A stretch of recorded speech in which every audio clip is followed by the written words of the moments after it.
Aziz kardeşler, aziz izleyiciler. Gördüğünüz bak bu sürü satılır.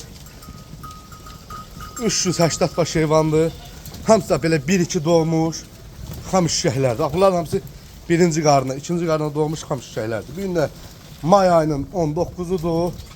Bak gördüğünüz kimi bu heyvanlar satılır. Görürsünüz heyvanlar. Çəkirəm ətraflı baxın. Hamısı güldür da, bunların hamısı birinci ve ikinci qarnadır. Bu bozların bak. Hamısı belə 1-2'dir. Bozdur. Əlaqə nömrəmizdə səhifəmizdə var.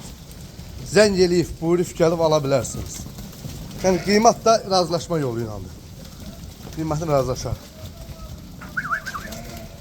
Görürsünüz, bak bunun hamısı birinci qarna.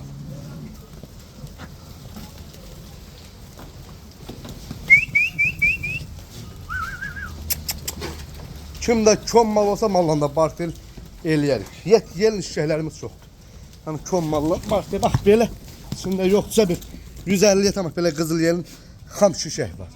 Hamısı birinci, ikinci qarna. Göz heyvanlarımız.